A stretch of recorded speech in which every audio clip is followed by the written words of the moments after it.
अस्सलाम वालेकुम friends, welcome back to top smarties drama serial Sazawar, जहां पर मदीहा ने घर वालों के सामने हुक्मन कह दिया कि वो शादी करेगी तो सिर्फ अली से और किसी से नहीं। तो फिर अली भी अपनी माँ के साथ इनके घर रिश्ता लेकर आ गया। यहाँ पर जब सलमा बेगम ने देखा कि अली की माँ का रवैया क्या है, उसका तौर तरीका क्या है, उसका लहजा क्या है, तो ये चीज़ सलमा बेगम को पसंद नहीं आई। वो अपनी बेटी के लिए कभी भी ऐसे उजड़ गवार अनपढ़ लोग नहीं चाहती थी, क्योंकि अली की माँ ने तो आते ही कह दिया, ओ भाई वो मदीहा कहाँ है, दिखाओ ना। उसने बड़ा ही वाह वेला मचा रखा था कि मेरे घर में आओ, रिश्ता लेकर उसको बुलाओ ज़रा, उसको रस्म करे और जाए यहाँ से। पसंद तो बच्चों ने आपस में कर ही लिया है। यहाँ पर सलमा बेगम को ये बातें काफ़ी नागवार गुजरी। ये किस लहजे में आप बात कर रही हैं? बात करने की तमीज़ तो होनी चाहिए ना, आप रिश्ता लेकर आए हैं। तो ऐसे में अब अली की माँ कहने लगी, रिश्ता लेकर आई हूँ तो तमीज़ से बात कीजिए ना आप मुझसे, लड़के की माँ हूँ मैं, आपकी बेटी की होने वाली सास हूँ मैं। सलमा बेगम तो इसे देखकर शॉक्ड हो गई कि ये क्या चीज़ है। इनको बुलाया मदीहा ने, मदीहा की पसंद पर यकीन नहीं आ रहा। तो यहाँ पर फ़ौरन से पहले अली की माँ फिर से कहने लगी, बड़ी उतावली हो रही थी आपकी बेटी। मैंने तो अपने बेटे का बचपन से ही रिश्ता कहीं और तय कर रखा था, लेकिन आजकल के बच्चे थोड़ी ना हमारी बातें सुनते हैं, अपनी ही मनवाते हैं।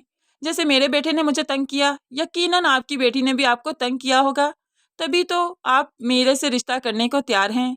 खैर यहाँ पर बात तो हो ही चुकी, चलिए कोई रस्म कर लेते हैं। लेकिन यहाँ पर सलमा बेगम कभी नहीं चाहेगी कि ऐसे घर में उनकी बेटी की शादी हो, इसलिए इन लोगों को यहाँ से जाने का कह दिया। और फिर अली की माँ भी गुस्से में आ गई, हाँ, कोई अपनी खुशी से नहीं आई, तुम्हारी बेटी ने बुलाया तभी आई हूँ मैं, जा रहे हम लोग, चलो अली, यहाँ पर रिश्ता करना ही नहीं हमें। अली जिसके हाथों से इतनी शान और शौकत दौलत जा रही थी, वो कैसे ऐसे जा सकता था। फ़ौरन से पहले मदीहा से कहने लगा, मदीहा अपनी अम्मी को समझाओ ना कि सब कुछ सेट होने दें, इस तरह से हमें ना निकालें घर से। तो मदीहा भी कहने लगी, बस जो हो गया बस बहुत हो गया, बहुत सुन लिया मैंने। मम्मा शादी करूंगी तो सिर्फ अली से और किसी से नहीं। माँ तो हैरानगी से मदीहा को देखती रही। होश में तो हो तुम, आंखों देखी मक्खी कौन निकलता है भला।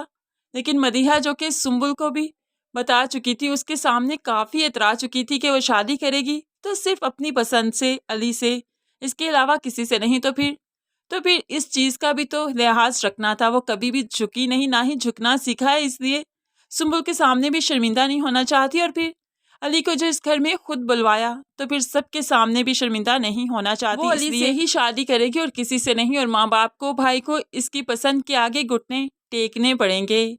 खैर यहाँ पर मदीहा का और अली का जैसे तैसे रिश्ता हो जाएगा और उसके बाद शादी भी। उसके बाद ही मदीहा मैडम को मालूम पड़ेगा कि अली की असलियत क्या है। कभी इस लड़की के साथ है, कभी उसके साथ, कभी ये चाह तो कभी वो चाह।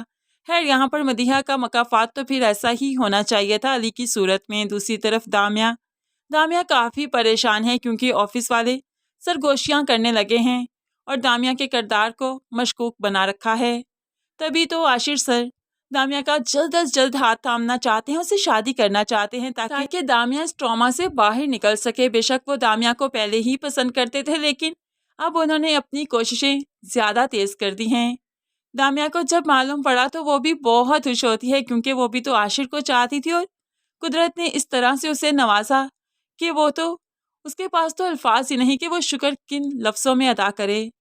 खैर यहाँ पर आशिर ने अपनी फैमिली से भी बात कर ली, जिन्हें कोई एतराज़ नहीं। मुस्कान तो बहुत खुश है, खुशी खुशी अपने ससुराल में भी बताने लगी, आशिर भाई किसी को पसंद करते थे, 1 महीने में उनकी शादी है, मैं उनके लिए बहुत खुश हूँ। दादी और जाविया काफ़ी खुश हुई है। दादी तो दुआएं देने लगी आशिर को और मुस्कान को। तो उसके बाद लैला बेगम, जिससे कहाँ ही बर्दाश्त होगा, जिसे मालूम है कि आशिर किसी लड़की के साथ इन्वॉल्व था, किसी लड़की की इज्जत पर हाथ डालने की कोशिश की, तभी तो मुस्कान का रिश्ता टूटा। इसलिए तो ढके छुपे अल्फाज में उसको ताना देने लगी, क्या तुम लोगों के घर में आनन फानन शादी का रवाज है? आखिर ऐसा क्या किया तुम्हारे भाई ने कि आनन फानन शादी करना पड़ी? मुस्कान एकदम से चुप कर गई, लेकिन फिर बहुत अच्छे से जवाब देती है, आंटी वो एक दूसरे को पसंद करते हैं और ऐसे में अब शादी तो करनी है ना, तो आनन फानन ही सही। मुस्कान की यही बात लैला बेगम को बहुत अट्रैक्ट करती है, बहुत पसंद है कि वो कभी भी बदतमीजी नहीं करती, आगे से नहीं बोलती, बल्कि वो थोड़ी सी जो बात करती है मुस्कुरा कर ही करती है और लैला बेगम के सामने कभी भी आर्ग्यू नहीं करती। और लैला बेगम इसी वजह से मुस्कान को आगे चलकर पसंद करने लगेंगी। लेकिन फिर जाहिर सी बात है, जब रज़ा मुस्कान की ज़िंदगी में एंट्री करेगा और लैला बेगम को मालूम पड़ेगा कि ये उसका साबका शौहर है, तो उसके बाद लैला बेगम का रवैया मुस्कान के साथ काफ़ी बुरा हो जाएगा। यहाँ तक कि अपने घर का सुकून बरकरार रखने के लिए वो मुस्कान को घर से भी निकाल देगी।